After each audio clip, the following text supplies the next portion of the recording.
so dry right now. I'm so excited to be talking to you about this. So, end of life. The final phase of a person's illness. The Institute of Medicine defines end of life as a period of time during which an individual copes with declining health from terminal illness or from the frailties associated with advanced age, even if death is not imminent. This person's dead. And we know that they're dead because there is no heartbeat and there is no breathing. So an absence of heartbeat and breathing effort signifies death. And so death results when the mitochondria have stopped producing energy for the body to function. So the period of time from terminal diagnosis to actual death can vary depending on the trajectory of the illness. So in my sister's case, she was technically diagnosed terminal in April, and she died the next February. But if you think about like old age, because end of life is also old age, that trajectory is long. And also if you think about physical decline, the physical decline in cancer and AIDS and such is completely different from the physical decline of, let's say, dementia and Alzheimer's. So, but again, remember, you're dead when your heartbeat has stopped and you have stopped breathing. So hospice, it is not an exact science, but a person is eligible for hospice when two doctors are like, okay, you got 6 months. Let me just read the words. When doctors determine life expectancy is 6 months or less if the terminal illness runs its normal course. So what is its normal course? When an illness runs its normal course, one, the metabolism is decreased, the body will slow down, it loses the ability to produce enough energy until all bodily functions end. The heartbeat and blood circulation slow down.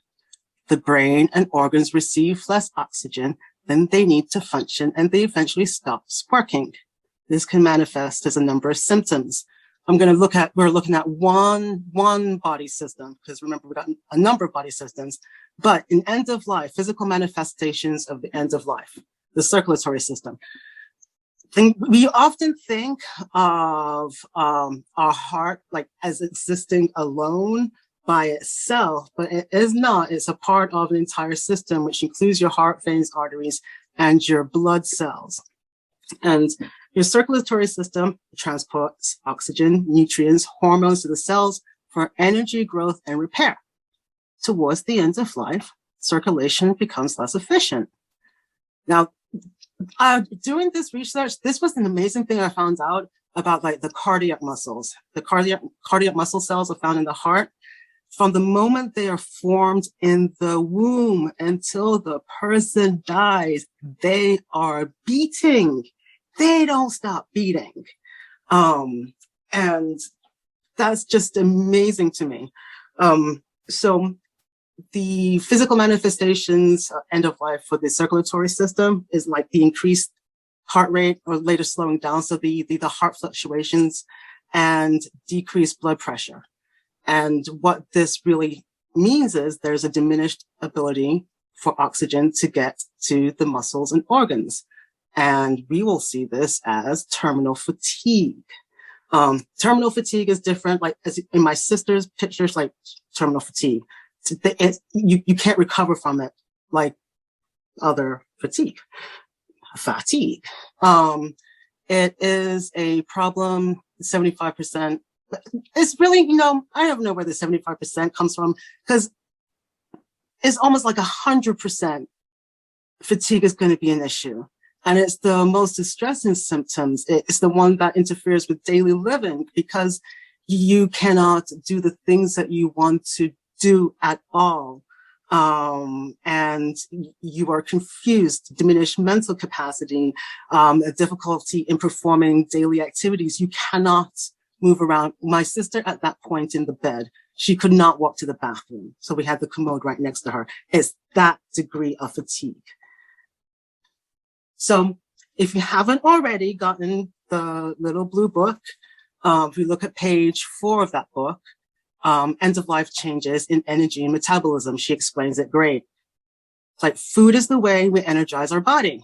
It is the means by which we keep our body going, moving, alive. We eat to live. When a body is preparing to die, it is perfectly natural for eating to stop. A different kind of energy is needed now, spiritual energy, not a physical one. So as the body begins to shut down, it loses its ability to process foods and fluids, and its needs for energy diminishes. Metabolism is decreased, and the body slowly loses the ability to produce enough energy until all bodily function ends. Now, when we think about metabolism, we're just thinking, oh, I have a fast metabolism, I can eat this and I can eat that. Metabolism is I explain it on the next slide. So, let's see, metabolism. So, I did not throw all this. This is going to be enough science. But metabolism is literally why we eat and why we breathe. So metabolism refers to all the chemical processes going on continuously inside your body that allow life and normal functioning. And the things behind metabolism are the mitochondria. Mitochondria are the energy factory of our body. And this is the very simplified thing. Their job is to process oxygen and convert foods, combust oxygen and glucose into ATP. So convert oxygen and foods into the energy that we need to function. So,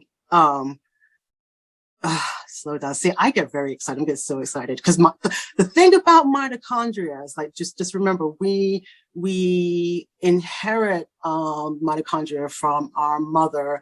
It's from the common female ancestor. So on a trippy note, I'm getting ahead of myself, but on a trippy note, we really are connected to our ancestors when we journey. But it's not a part of the presentation. So when we stop producing enough energy for our cells to live, we die. Now, when we think about ATP stands for, thank you, Adenosine, I cannot pronounce it right, adenosine triphosphate. I can read the big words. I can't. You're welcome. I can read the big words. I can't always pronounce them though. So, metabolism, energy, growth, repair. Mitochondria produce 90% of the energy the body needs to function. Different types of cells have different numbers of mitochondria. However, cells that need a lot of energy, like muscle cells and brain cells and heart cells, have thousands of mitochondria. Now, when we think about, let's think about the heart as an organ. It's not just one thing. The organ is made out of cells. It's cells, tissues, organ, then organ system. So when we think of each individual cell, we know that we have a copy of our DNA in there, in the nucleus. Just one. We have one copy of the nucleus, of our DNA in each cell. However, we have thousands of mitochondria, thousands in each cell. And it is their job to produce the energy for that cell to function. Keep that in mind. So, part of the process of metabolism does produce like waste. So the body produces free radicals during the normal process. Free radicals, so we're breathing in oxygen. Just think about oxidative stress. Oxygen is a corrosive. So that's one of the byproducts of metabolism, or hydrogen peroxide is one of them, and also CO2. And this is why even if eating and drinking has stopped, we still produce waste because all of this processing is still going on in the body. Okay, so repair, energy, growth, and repair. Mitochondria coordinate the stress cell response, helping the cell cope with the toxin buildup that is a natural result of the metabolic process. So, end of life and energy mitochondria. Because if we think of fatigue, and if we think of mitochondria, they are let's say the batteries of this entire system.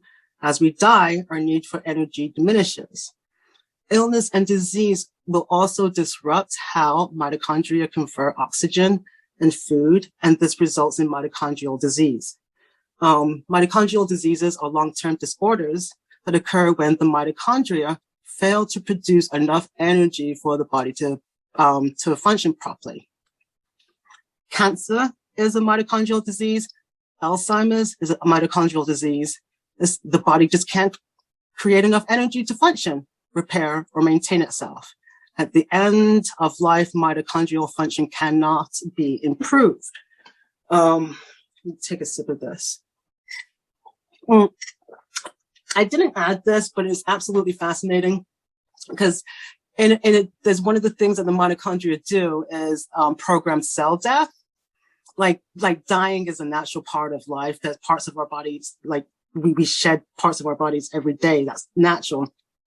But in end of life, even that is disrupted. So the mitochondrial wars begin to break down, and that triggers even further cell death. And so if you think about cells making up tissues, making up organs, making up organ systems, then you can see how the slow decline happens. So as time goes by, up to 50% energy is produced because the mitochondria cannot do their job. They cannot convert oxygen and food into energy as much. And this looks like the muscle wasting. And you've seen it in my sister's picture, the cardiac muscle wasting, heart muscle wasting, skeletal muscle wasting. So like at end of life, it's like end of life anorexia is not the same. Like they can't, it's not a mental illness. End of life anorexia. And partly the reason why they are wasting away is not because they're not eating, it's because of the protein messages that the mitochondria is sending out that literally eat away at the proteins surrounding, resulting in waste. Oh, goodness. This also suppresses the antioxidant response in the cell. Keep that in mind. And this results in, again, toxin buildup. Now, if we think back to the circulatory system, what does the circulatory system do? It transports oxygen and all the nutrients around the body. Now, if its mitochondria is not working as efficiently, everything is sluggish. Everything is sluggish. And so as life declines, like we see fatigue. So mitochondrial dysfunctions in converting the oxygen to food. The circulatory system can't carry oxygen to muscles and organs. The musculatory system is wasting. And we see that as fatigue. So this is important, the antioxidant response. So the body produces free radicals during the normal metabolic. We are so rich. My eyes are so, sorry. See, I got distracted. Ooh, squirrel. So what is the antioxidant response? Because remember back in the day, people were like, eat your blueberries, blah, blah, blah, free radicals. And I'm like, shut the fuck up. What are you talking about? Now I get it. The body produces free radicals during the normal metabolic process. This is called oxidative stress. Hydrogen peroxide is one of them. There are so many. The CO2 is another one. And so the National Cancer Institute at the National Institutes of Health defines an antioxidant as a substance that protects cells from damage caused by unstable molecules by the process of oxidation during normal metabolism. Now, what we've seen oxidative stress, it's like when you leave an apple out and it starts to turn brown, like oxygen really is a corrosive, but it is essential for the creation of energy. So, okay. Here's the cool thing now. This has been up on the entire screen, the entire thing. So one of the many functions of the serotonin 5-HT2A receptor our favorite receptor, is to help the cell cope with metabolic stress. So remember, we have 14 receptors in total. Each receptors don't just have one function. They have many functions. And so one of the many functions of this particular receptor is to help the cell cope with metabolic stress. We have these receptors in every cell of our bodies, which means we have them in every organ of our bodies. And shrooms bind to this receptor. Yay, shrooms. Okay, so how do psilocybin mushrooms work? A little bit, I had to explain the geeky science. The 5-HT2A receptor is a selective functional receptor, which means oh my God, it is so beautiful in the way it can communicate with, it amplifies or de-amplifies, it can communicate within the cell. It triggers a number of communication pathways in the cell. Whereas, keep on reading the stuff now. Okay, so psilocybin, aka magic mushrooms, they activate the 5-HT2A receptor. This stimulates serotonin activity in the brain and the body. They mimic serotonin. Serotonin is made from the essential amino acid tryptophan. An essential amino acid means it can't be made in your body, which, by the way, one of the jobs of mitochondria is essential acid synthesis. Not essential amino acid synthesis, because essential amino acids, we got to find that stuff from outside of our diet. So tryptophan has to be found outside from the foods that we eat. Psilocybin is a rich source of tryptophan. Psilocybin encourages the antioxidant action of the cell by binding to the 5-HT2A receptor. Psilocybin contributes to intercellular communications through the contribution of a phosphate. I should not have included that. Through the contribution of a phosphate group. That's just a geeky way of me just. Phosphate is the P in ATP. It's so like literally metabolizing psilocybin. Oh God. Not put my thoughts together on this one properly. But the intercellular communication is increased because of the selective functionality of the 5-HT2A receptor. Now, the one cool thing about mitochondria, yes. Turkey. There are quite a few foods that have tryptophan in. One of the highest is spirulina. Is the green powder stuff, and almonds and hemp nuts. But okay, so psilocybin mimics serotonin. And what is serotonin? Serotonin is a neurotransmitter, and it makes us happy and eat and do the sex. And a neurotransmitter serotonin carries messages between the nerve cells in your brain and throughout your body through your peripheral nervous system. Serotonin does not cross the blood-brain barrier and must be synthesized in the brain from the amino acid tryptophan. Okay, this is where we've been missing like a lot of the conversation. That mystical experience that we've been talking about. It's all in your head. That's a neurotransmitter thing, which is great. However, we forget that serotonin also acts as a hormone, and hormones and neurotransmitters are different chemical messages. And hormones are produced by the endocrine glands. Neurotransmitters are produced by the nervous system. Hormones are normally secreted from the endocrine system and released into the bloodstream, and they act on distant target cells. 95% of the serotonin that we make in our bodies is made in our stomach. The gut is the largest endocrine system in the body. We have 5-HT2A receptors in every cell of our bodies. If you take anything from this, take this.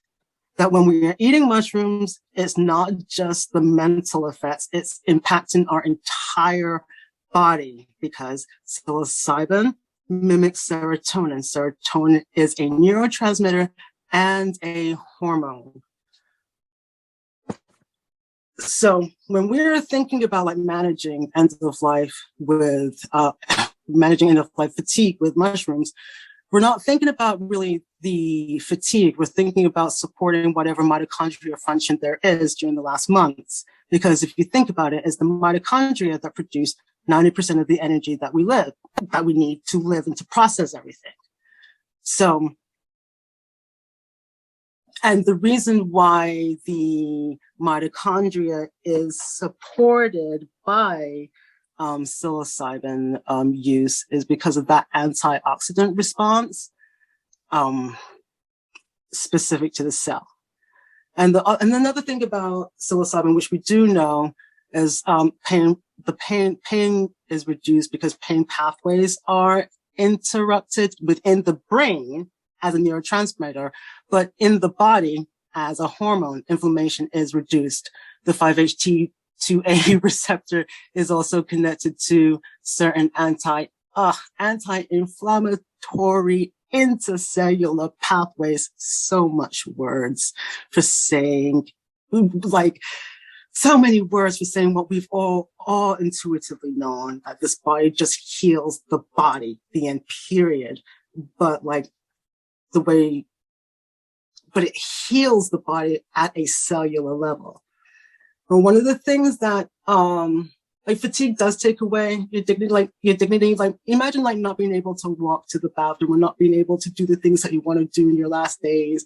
And you could have had psilocybin therapy and feel great in your mood. But if you are feeling fatigue within those 2 weeks, you know, it takes that away.